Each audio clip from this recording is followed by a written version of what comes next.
आताची मोठी बातमी. रस्त्याच्या त्रासाला कंटाळून हदगाव नगर परिषद कार्यालयासमोर स्वातंत्र्य दिनी 15 ऑगस्ट रोजी सामूहिक उपोषणाचा दिला इशारा.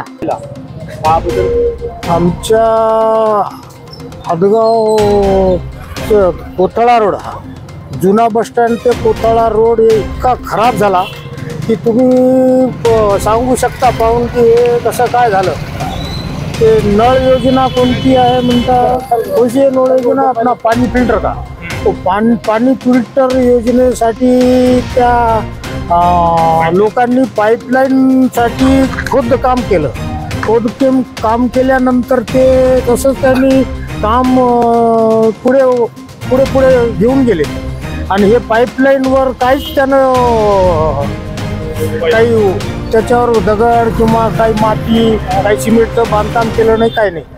आणि त्याच्या बाजूला जे नाले आहेत ते नाल्या उखडून सगळ्या पाणी ते नाल्याचं सुद्धा रोडवर आलं आणि इतकं चिखल झालं की रस्त्यावर जाणारे लेकरायला शाळेत त्रास होऊ लागला.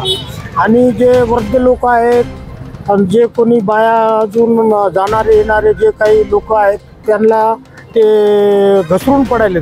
100च्याहून जास्ती लोक पडले आणि त्यातल्या त्यात वल्लू पटेल साहब जो है सो उनके घर में से बाहर निकलते समय उन्होंने घसर के गिर गए तो उनके कमर को बहुत जबर मार लगा और हाथ भी टूट गया उनका और उनका एक पैर भी फ्रैक्चर हो गया. अभी उन्होंने स्ट्रेचर पे है, वो व्हील चेयर पे बैठे हैं और उनको कोई आके कोई पूछने को तैयार नहीं. नगर पालिका का आदमी आया ना वो ठेकेदार का आदमी आया. नळ योजना ज्याची आहे त्यांनाही येऊन सुद्धा विचारले सुद्धा नाही.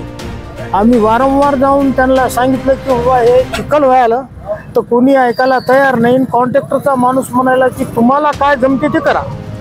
आम्ही मग नगरपालिकेला हे निवेदन दिलं की तुम्ही काम हे त्याला करायला लावलं, मात्र त्यानं आमच्या रस्त्याची लई दुर्दशा करून टाकली आणि सोबतच ते नाल्या आमच्या खराब झाल्या. तर तुम्ही काहीतरी त्याचा उपाय करा किंवा दुरुस्त करा, काहीतरी ते चिखल पाण्याची सोय करा असं त्यांना मी सांगितलं. तरी नाही ऐकलं त्यांनी. मग आम्ही निवेदन असं तयार केलं. आमचे इस्माईल पटेल साहब, रजाक पटेल साहब आणि समीर पटेल या आम्ही 4-5 जणांना नगरपालिकेला नेऊन ते हे दिलं निवेदन आणि तिथं निवेदन स्वीकारायला सुद्धा कोणी माणूस नव्हतं. आम्ही SDMला जाऊन भेटलो, SDM साहेबाला विनंती केली की बुवा असं असं आम्ही आलो आणि निवेदन घ्यायला कोणी नाही. तर साहेबांनी तिकडं त्यांना फोन करून सांगितलं की कोण आहे इथे. तर CO साहेबला सांगितल्यानंतर ते आले. कोणीतरी येऊन आमच्याकडून ते निवेदन स्वीकारलं आणि DM साहेबांनी सांगितलं की इथं 50-60 लोक येऊन जमा झाले, तुम्ही कोणीतरी कर्मचारी आहे की नाही. तर आम्ही इतकं त्यांना सांगितलं की बुवा आम्ही निवेदनला हे 15 ऑगस्टला आम्ही उपोषणाला बसणार. ते आमचे जितके पटेल साहेब आहेत हे सुद्धा आमच्यासोबत उपोषण करणार आहोत आणि पुढची जे बी कारवाई आता हे याच्यानंतर काही करीत नसतील ते आमच्या रोडची काही रिपेरिंग किंवा त्याला दुरुस्त करत नसतील तर मग आम्ही त्याच्यानंतर पुढचं काय आहे ते आम्ही सांगणार नाही, आम्ही करून दाखवणार. मेरा नाम है शेख कौसर शेखजी साहब, रहने वाला मैं यहाँ हदगाव तालुका जिला नांदेड़, अहिल्या होळकर नगर जुना बस स्टँड. 15 तारखेला आपण उपोषणासाठी ठाम आहात? बिलकुल ठाम आहोत. त्याच्यामध्ये तसूभरही काही मागे पुढे होणार नाही. जे निर्णय घेतला एकदम ठाम घेतला, आम्ही विचारपूर्वक घेतला. तुम्हाला या ठिकाणी लोकप्रतिनिधी किंवा बाकीच्या कोणत्या राजकीय लोकांचं काही सहकार्य मिळालं नाही आपल्याला? काही नाही, कोणी विचारपूस केली नाही, ढोकून सुद्धा पाहिलं नाही. त्याच्यासाठी आम्ही कंटाळून हा निर्णय घेतला आणि आम्ही आता बिलकुल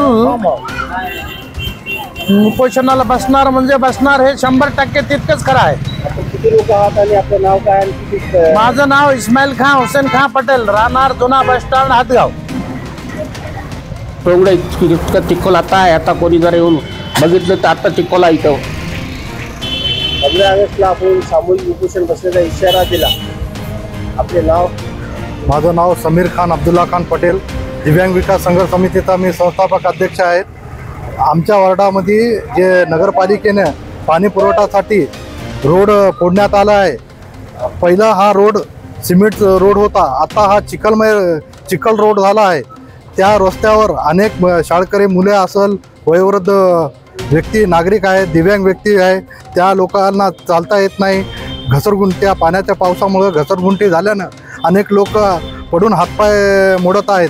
आमचे काका वल्लू पटेल यांचे घसरून पडून हातपाय मोडले आहेत. सध्या ते व्हीलचेअरवर बसलेले आहेत. अनेक वर्षापासून आम्ही या रस्त्याची दुर्दशा आहेत आणि कोणी याची दखल घ्यायला तयार नाही. यासाठी आम्ही 15 ऑगस्ट 2024 रोजी सामूहिक आमरण उपोषण करणार आहोत. आमच्यासह दिव्यांग, दलितले व्यक्ती, महिला, लहान शाळकरी मुले सगळे राहणार आहेत आणि या रस्त्याची दुरवस्था झालेली आहे. जुन्या बसस्टँड ते कोथला रोड अनेक या रस्त्यापासून गोरलेगाव, बेलमंडळ, गुरपळी, बाबळी आणि अनेक खेडेगावात आहेत. या रस्त्याची संपर्क तुटलेला आहे. त्यामुळं लवकरात लवकर संबंधित गुत्तेदारांनी आणि संबंधित अधिकाऱ्यांनी याविषयी दखल घ्यावी, अन्यथा आम्ही येणाऱ्या 15 ऑगस्टला सामूहिक उपोषण करण्याचा इशारा दिलेला आहे शासनाला.